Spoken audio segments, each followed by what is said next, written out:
What's up guys, this is Coach Trey and today we're gonna train hook. Last week I made a video about top row training in low cable machine.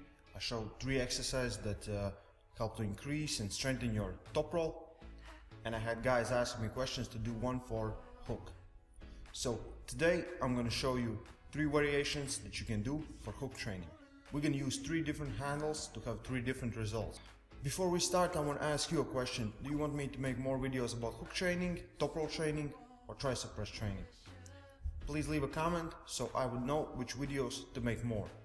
Right now, let's get to the exercise. For the first variation, we will need a strap with a loop like this. You can use anything that's similar to this. So what we're gonna train is supination. To get in a position where you're most likely to win or have a better chance of winning, you need to supinate your opponent when you're fighting in a hook. So if you're attacking, you want to be on top of him. If you're defending, you still want to over supinate him, so you would be on the top to have better position for you to win. Supination is part of a bicep movement. So biceps has 2 functions. One is to flex arm in elbow and the other is to supinate the arm. So this is basically biceps movement. So when we're training just one of these, we're not training it completely. In this variation, we're gonna do both of these things. We're taking the strap and putting our thumb from the inside of our palm, like this. For the first movement, we supinate our arm inwards, taking the weight out and put it back down.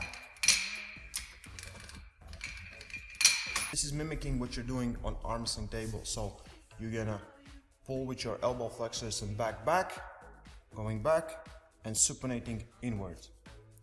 Second variation we're gonna do, we're gonna supinate the arm all the way out as much as we can and lift the weight up. Hold it for a second and put it back down.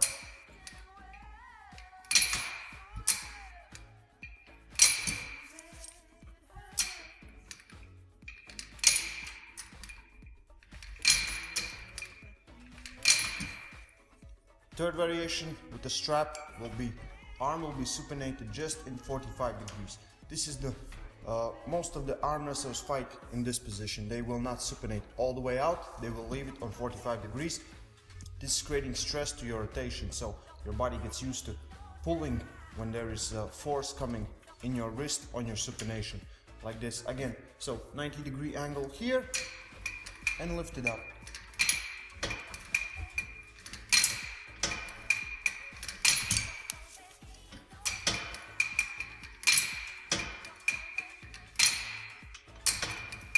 Working with strap will help everyone to improve their rotation, to get in a better position, basically to be able to put the opponent arm where you want it to be.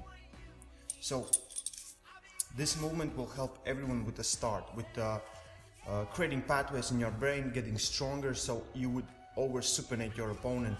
Because when you're fighting against someone who also uses hook, you will need to have a better position to win in it. When you're fighting against top roller, he will try to go outside, you need to go inside. So this is really crucial movement for everyone who fights in a hook. So we're at the second exercise and we're gonna use just a normal handle. There are different variations of these. You can find them, I think, in any gym. So you can do this without any special equipment needed. I will tell you why I don't like to do it with fat grips or fatter grips or thicker handles. We're gonna do lift-offs like this. So when you're taking something that's more thicker like this, the point of rotation here will be lower and further away from you. So it actually will be easier. And your arm will want to start to curl up like this, which again is taking the most tension away from your body. To counterattack that, we're taking just a normal handle and putting it on the highest point as you can on your wrist.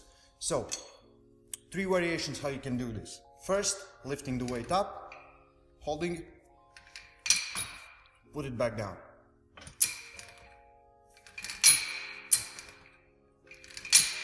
Second, taking the weight out, pause, going back, but not putting it back, and coming back.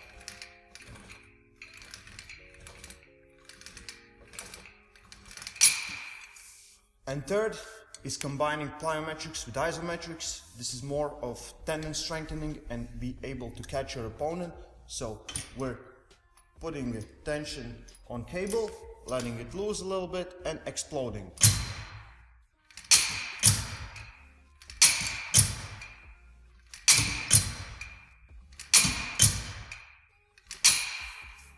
So as you saw, each time I'm doing this, angles in my arm stay the same. So I'm trying to keep everything together. This is very crucial. As soon as something starts to open up, you're training different part. You should always be training same angle that you want on the table, or maybe if you want start fighting in a smaller angle, so you start doing these things in a little bit smaller angles. I saved the best for the last, and this is winding handle. So these are really awesome. This is really awesome, but I have seen so many people doing it completely wrong. So this is meant to be rotated a little bit, to spin a little bit inwards, so it will try to open up my fingers like this. And I see guys doing it just like this. So here there are no tension on my curls or anything else. It's free, it's completely free. You should always wrap it around so you would have tension on your fingers. Sometimes there will be situations where in a hook an opponent tries to open up your arm. So you will have your back working, your biceps, side pressure, everything's acting, and your opponent is trying to open your arm. So when we're training for arm wrestling, there is never tension just on one muscle, there's tension on many muscles. With this handle, we can make it so we have not only our biceps working, our back, but also our wrist and fingers. So I'm wrapping, so it creates tension on my fingers. Angle, just as I would when I'm standing on table. And again, 3 variations. First, lifting the weight up, holding, releasing.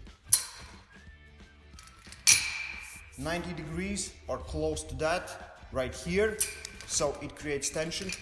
If you will start to do it like this, yeah, there is no tension on my wrist and it's really easy. If you start doing like this, so creating a wider angle here, you'll have more tension on your fingers because this is where now it's the 90-degree angle. So this is more on my fingers, less on my back and my biceps. So I like to do it like this. Second variation, taking the weight out, but not releasing it. This is more isometric work with dynamic movement in your body. And third, and this is really good, we're gonna do plyometric. So some hits with our arms. So now the tension is coming through the bicep to your fingers.